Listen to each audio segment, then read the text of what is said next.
বিসমিল্লাহির রহমানির রহিম। প্রিয় শিক্ষার্থী বন্ধুরা, সবার প্রতি আমার আন্তরিক অভিনন্দন, ভালোবাসার শুভ কামনা রেখে শুরু করছি সমাধান সাধারণ গণিত নবম ও দশম শ্রেণী অনুশীলনী 3.5 আর নাম্বার 37।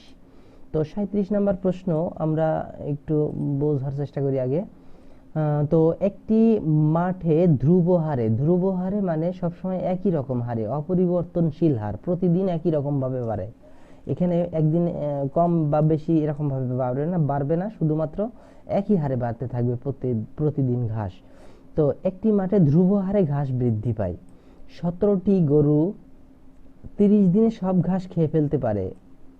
17টি গরু 30 দিনে একটি মাঠের সম্পূর্ণ ঘাস খেয়ে ফেলতে পারে, তবে 19টি গরুর লাগে 24 দিন। এটা হচ্ছে মূল কথা। অর্থাৎ একটি মাঠে যতটা ঘাস আছে সবগুলো ঘাস 17টি গরু খাইতে যদি লাগে তাহলে 30 দিন লাগবে, আর 19টি গরু যদি লাগে তাহলে তাদের লাগবে হচ্ছে 24 দিন। এটা হচ্ছে শর্ত। একদল গরু 6 দিন ঘাস খাওয়ার পর, এখন ওই দলে কতটা গরু আছে আমরা জানি না, 6 দিন ঘাস খাওয়ার পর 4টি গরু বিক্রয় করা হলো। থাকলো আর কত?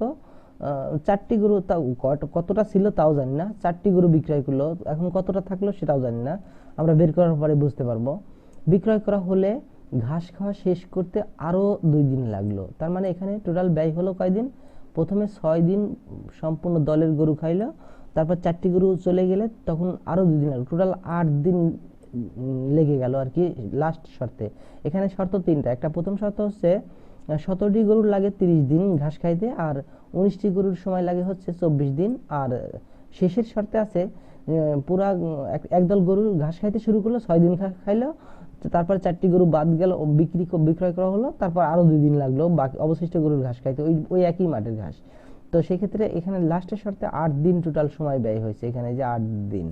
তো এই হচ্ছে প্রশ্নের শর্ত। আমরা এখন প্রশ্নের অ্যান্সার চাইছে কি? অ্যান্সার চাইছে দলটিতে শুরুতে কতগুলো গরু ছিল। শুরুতে বলতে একদল গরু যে 6 দিন ঘাস খাওয়া শুরু করলো, সেই শুরুতে ওই দলে কতটা গরু ছিল আমাদেরকে এটা বের করতে হবে জাস্ট। তো দেখি।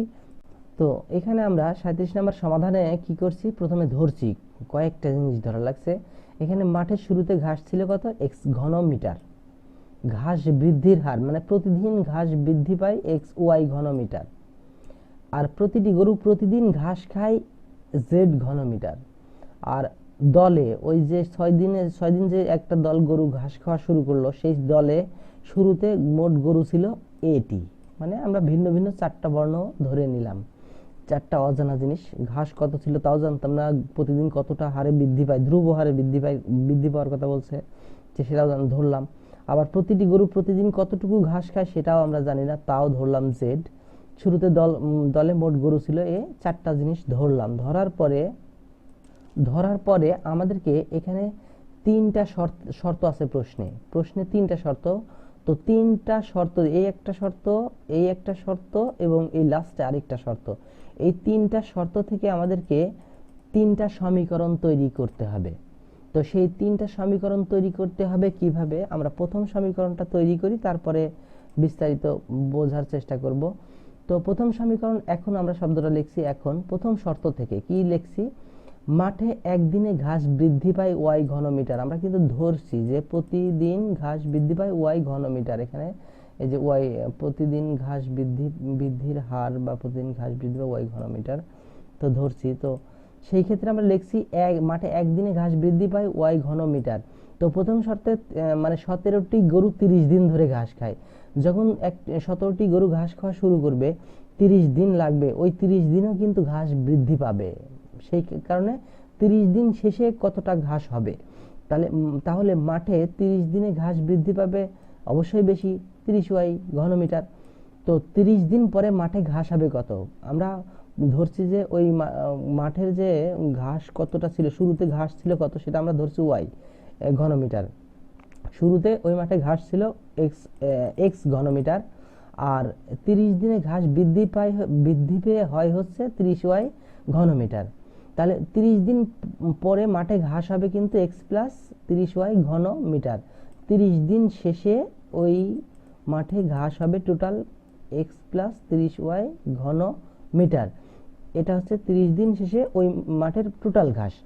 আবার টোটাল ঘাসের পরিমাণ আবার বের করব এইভাবে যে একটি গরু একদিনে ঘাস খায় জেড ঘনমিটার। আমরা ধরছি যে প্রতিটি গরু প্রতিদিন ঘাস খায় জেড ঘনমিটার।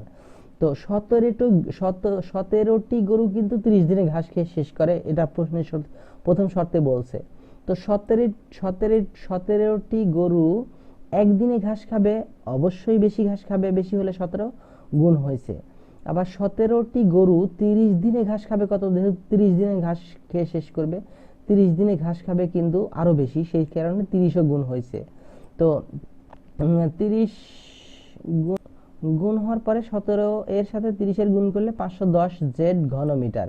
তো তাহলে আমরা কিন্তু এখানে প্রথম শর্ত থেকে দুইটা জিনিস তৈরি করলাম, একটা হচ্ছে 30 দিন শেষে টোটাল ঘাস ওই 17টি গরু খাবে, আর 30 দিন শেষে ওই মাঠে টোটাল ঘাস হবে এত। তাহলে ওই প্রথম শর্ত থেকে এটাও টোটাল ঘাসের পরিমাণ, আবার এটাও টোটাল ঘাসের পরিমাণ, অর্থাৎ 17টি গরু 30 দিন ধরে সম্পূর্ণ ঘাস খেয়ে ফেলে, এটা শর্ত ছিল। আর সম্পূর্ণ ঘাস খায় হচ্ছে 510 জেড ঘনমিটার।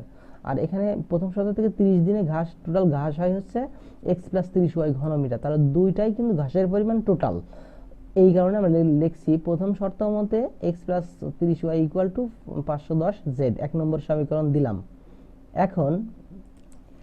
এখন সেম পদ্ধতিতে প্রশ্নের দ্বিতীয় শর্তে বলছে যে ওই একই মাঠের ঘাস 19টি গরু যদি খায় তাহলে তাদের সময় লাগবে 24 দিন। আমরা এই প্রথম শর্তের 17টি গরুর 30 দিন সময় যে ঘাস খাইতে লাগে, যেভাবে আমরা টোটাল ঘাসের পরিমাণ দুইটা জায়গাতে বের করলাম, একটা হচ্ছে ঘাস বৃদ্ধি পাওয়ার পরে 30 দিনে টোটাল কত ঘাস হয়, আর একটা হচ্ছে 17টি গরু খাওয়ার পরে 30 দিন ধরে কতগুলো ঘাস খাইছে, সম্পূর্ণ ঘাস খেয়ে ফেলতে পারে। সেই একই সেম পদ্ধতিতে আমাদেরকে দ্বিতীয় শর্ত থেকেও ওই 19টি গরু 24 দিন ধরে যে ঘাস খেয়ে ফেলতে পারে, ঠিক টোটাল ঘাসের পরিমাণ আমরা একইভাবে এখানে বের করছি। প্রথমে ঘাস ছিল x ঘনমিটার, আর ওই 24 দিনে 19টি গরুতে মানে 24 দিনে ঘাস বৃদ্ধি পেয়ে কতটা হয়েছে, 24y ঘনমিটার বাড়ছে, টোটাল ঘাস হয়েছে x + 24y। ঠিক আগের 1 নম্বর শর্তের মতোই এভাবে এটাও বের করলাম।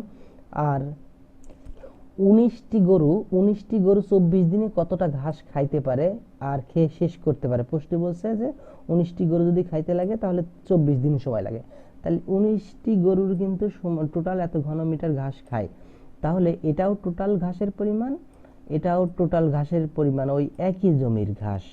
তো সেই ক্ষেত্রে দ্বিতীয় শর্ত মতে এটা ইকুয়াল টু এটা, আমরা সেটাই লিখলাম। দ্বিতীয় শর্ত মতে এত ইকুয়াল টু এত, 2 নম্বর সমীকরণ দিয়ে এখানে রাখলাম। রাখার পরে 1 নম্বর সমীকরণ থেকে 2 নম্বর সমীকরণ বিয়োগ করি।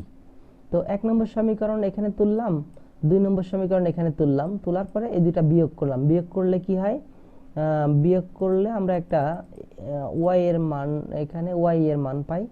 y এর মানটা বিয়োগ করলে x কাটাকাটি হয়ে যায়, এখানে 6y, আর y = 9z হয়। এটাকে আমরা 3 নম্বর সমীকরণ দিলাম, দিয়ে রাখলাম।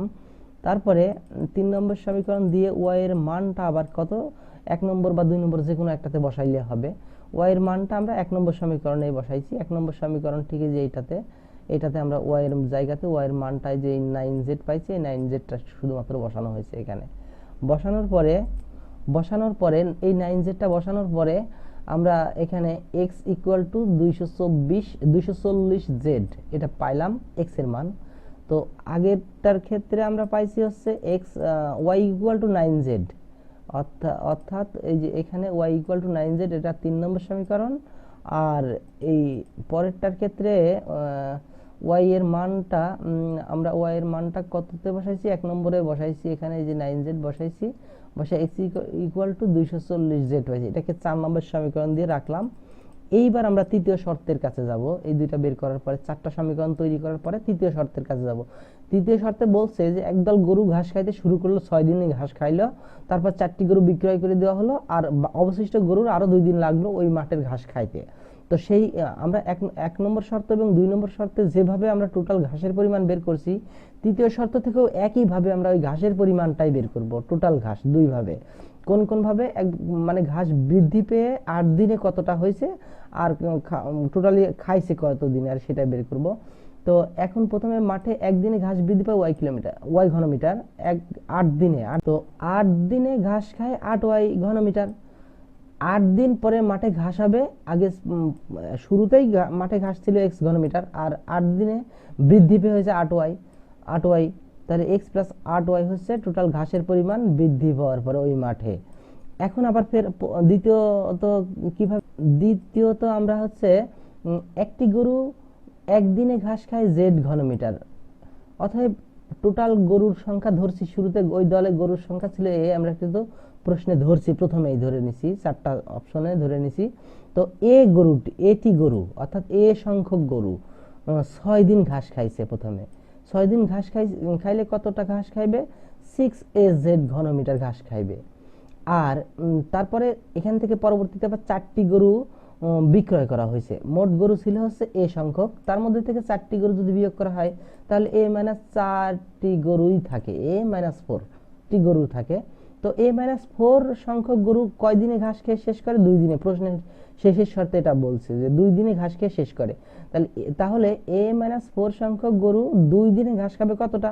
টোটালি গুণ হলো 2z a মাইনাস 4 এর সাথে গুণ করলে এই 2az মাইনাস 8z ঘনমিটার হয়। তো 2az মাইনাস 8z ঘনমিটার,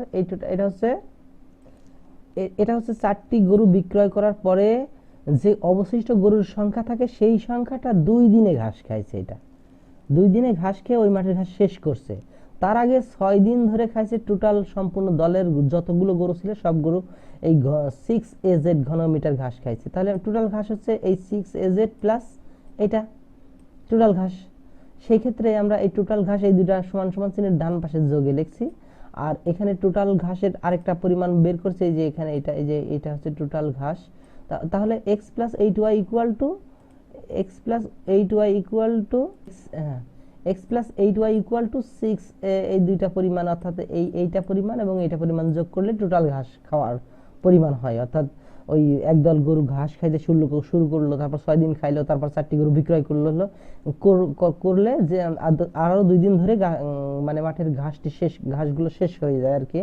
তো সেই হিসেবে টোটাল ঘাসের খাওয়ার পরিমাণ হচ্ছে এত, আর ওই মাঠের টোটাল ঘাস হয়েছিল হচ্ছে x প্লাস 8y, দুইটা সমান শর্ত মতে। তো এখন এখান থেকে আমরা কি করছি? সমাধান করছি। কিভাবে সমাধান করছি? এখানে x এর মান হচ্ছে 240z, আমরা এটা 4 নম্বর সমীকরণ। আর এখানে 8 এর জায়গাতে আছে, আর y এর মান হচ্ছে 9z, এটা 3 নম্বর সমীকরণে আমরা পাইছি। আর এখানে একটু ডিসপ্লেস করা হয়েছে, যদিও ডিসপ্লেস হয়নি এখনো। তো এখন 6az আর 2az যোগ করলে 8az হয়, আর 8zটাকে আলাদা রাখার পরে এখানে কত হয়? এখানে আমরা যেহেতু আমাদেরকে ওই দলে শুরুতে কতগুলো গরু ছিল সেটা আমরা এ ধরছিলাম, যে গরুর সংখ্যা কত? এ। তো ওই গরুর সংখ্যায় বের করতে হবে, তাহলে আমাদেরকে এটাকে সবসময় সমান সমান চিহ্নের বামে রাখতে হবে। তো আমরা সেই ক্ষেত্রে 8az আর 8z টোটালটাকে মনে মনে বামে নিয়ে আসার পরে পরবর্তীতে এই টোটালটাকে আমরা ডান পাশে দিলাম। তার পরবর্তী লাইনে কি করলাম? মাইনাস 8zটাকে ডান পাশে দিলাম, মাইনাস ওই পাশে গিয়ে যে প্লাস 8z হয়ে গেল। তো জাস্ট একটা লাইন কম করা হয়েছে এখানে। তারপরে এখানে আমরা কি করছি? 240z আর এখানে 72z 8z যোগ করলে 320z হয়। আর এখানে এর মান বের করব, তাই এটাকে বামে রাখছি, আর এইটার z এর সাথে সম্পর্ক গুণ হয়ে আছে, ডান পাশে যে ভাগে বসলো। এবার z এবং z কাটাকাটি হয়, আর এখানে এই 8 এর সাথে 320 এর কাটাকাটি করলে 32 এর মধ্যে 8 যায় 4 বার, 4 8টা 32, আর এই শূন্যটা এখানে বসে যায়। জাস্ট এর মান 40 পাইলাম আমরা এখানে, তার মানে এর মান পাইলাম 40। তার মানে কি? যে ওই দলে গরু ছিল 40টি, অর্থাৎ একদল গরু ঘাস খাইতে শুরু করলো, সেই দলে কয়টা গরু ছিল? 40টি গরু ছিল। জাস্ট আমাদেরকে এটাই অ্যান্সার বের করতে বলছে যে ওই দলে কতটি গরু ছিল। এখানে আসলে অঙ্কটা অনেক বড় সড়ো হয়ে গেছে। তো বড় সড়ো হইলেও একেবারে পানির মতো সহজ। একটা শর্ত করতে পারলে সবগুলো শর্ত একই রকম। এখানে যেমন হচ্ছে প্রথম শর্ত আমরা যেভাবে বের করছি, পরবর্তী শর্তগুলো একদম সেম একই রকম। প্রথম শর্ত যেমন যে মাঠে একদিনে ঘাস বৃদ্ধি পায় এত, 24 দিন পরে ওই মাঠে ঘাস হয় এত। পরবর্তী শর্তগুলো একই ধরনের সবগুলো, এখানে পার্থক্যই নাই এখানে। তারপরে টোটাল ঘাসের পরিমাণ দুই ভাবে বের করছি, একটা হচ্ছে ঘাস বৃদ্ধি পাওয়ার পর টোটাল ঘাস কত হয়েছে, আর গরুগুলো ঘাস খাওয়ার পরে টোটাল ঘাস কতগুলো ঘাস খাইছে। এই দুইটা পরিমাণ মোট পরিমাণ বের করার এটা একটা ক্যাপাসিটি। একটা ক্যাপাসিটি পারলে সবগুলো ক্যাপাসিটি একই রকম, কোনো পার্থক্য নাই। যেমন প্রথম শর্তের এই হচ্ছে মোট ঘাস বৃদ্ধি পাওয়ার পরে ওই মাঠে ঘাস হয়েছে টোটাল ঘাস। আর গরু প্রথমে 17টি গরু যে 30 দিন ঘাস খাওয়া শুরু করছে প্রথমটাতে, যেখানে এখানে হচ্ছে বৃদ্ধি পাওয়ার পরে হয়েছে x+30y ঘাস বৃদ্ধি পাওয়ার পর টোটাল ঘাস। আর এখানে ঘাস খাওয়ার পর্যায়ে গেলে পারে কি হবে, যে 17টি গরু যে 30 দিন ধরে ঘাস খাইছে সেই হিসেবে টোটাল ঘাস হচ্ছে 510। এই তিনটা শর্ত একই রকম শর্ত, টোটাল ঘাস দুই ভাবে বের করে শর্ত প্রশ্ন মতে লিখে বা শর্ত মতে লিখে সমীকরণ তৈরি করতে হয়। সহজভাবে সমীকরণ তৈরি করলেই অ্যান্সার গুলো বের হয়ে যায়। তারপর প্রথম দুইটা সমীকরণ বের করার পরে 1 নম্বর এবং এই যে 2 নম্বর সমীকরণ বের করার পরে 1 নম্বর থেকে 2 নম্বর বিয়োগ করলে আমরা এখানে জাস্ট কি পাইছি, একটা ইয়ার মান পাইছি, y সমান z9z পাইছি। আর y এর মানটা আবার 1 নম্বর বা 2 নম্বরে বসাই দিলে আমরা কিন্তু এখানে z এর মান পাইছি। z এর মান পাইছি কি, সরি x এর মান পাইছি, x এর মান 240z। এই দুইটা মান বের করার পরে মোট 4টা সমীকরণ তৈরি হয়ে গেল। তৃতীয় শর্ত এখন আবার শুরু করলাম। তৃতীয় শর্তের ঘাসের পরিমাণও কিন্তু এই মোট পরিমাণও কিন্তু একই ভাবে ওই 1 নম্বর 2 নম্বর শর্তের মতোই কিন্তু বের করতে হবে, যে 6 দিন ধরে ঘাস খাইলে কতটা। প্রথমে 6 দিন ধরে ঘাস খাইলেও, তারপরে 8 দিন ধরে ঘাস, 2 দিনে ঘাস শেষ করছে আর কি। হ্যাঁ, তো সেই ক্ষেত্রে মোট ঘাস বৃদ্ধি পাইছে 8 দিন ধরে শেষ করছে ঘাসকে। 8 দিনে 8y ঘাস বৃদ্ধি পায়, আর ছিল ঘাস শুরুতে ছিল হচ্ছে x ঘনমিটার। এই হচ্ছে মোট ঘাস বৃদ্ধি পাওয়ার পরে। আবার প্রথমে কি করছে, পরের খাওয়ার ক্ষেত্রে কি করছি, প্রথমে 6 দিন ধরে খাইছে এই এত ঘন মিটার। আবার পরবর্তীতে 4টি গরু বিক্রয় করলে গরুর সংখ্যা কমে গেল, অর্থাৎ a-40 গরু হয়ে গেল। সেই ক্ষেত্রেও কিন্তু একই কথা, অর্থাৎ 2 দিনে ঘাস খেয়ে শেষ কতটা ঘাস খাইলো, এই এতটা ঘাস খাইলো। এই দুইটা ঘাস খাইলেও কিন্তু মোট টোটাল ঘাসের পরিমাণ হলো এইটা এবং এইটা। তৃতীয় শর্ত তৈরি হয়ে গেল। জাস্ট এভাবেই অ্যান্সারটা হয়ে গেল। তো সবাইকে ধন্যবাদ। আর আজকের ভিডিও পর্যন্তই, পরবর্তীতে আবার দেখা হবে ইনশাআল্লাহ ভিডিও নিয়ে, পরবর্তী নাম্বার নিয়ে আসব। সে পর্যন্ত সবাই ভালো থাকবে। আর আমার জন্য বলছি যে আমার প্লেলিস্টের আমার চ্যানেলের প্লেলিস্টের মধ্যে গেলে সবাই প্লেলিস্টের সিরিয়ালে ধারাবাহিকভাবে অধ্যায় বাই অধ্যায় অঙ্ক পেয়ে যাবে। আসসালামু আলাইকুম ওয়া রাহমাতুল্লাহ।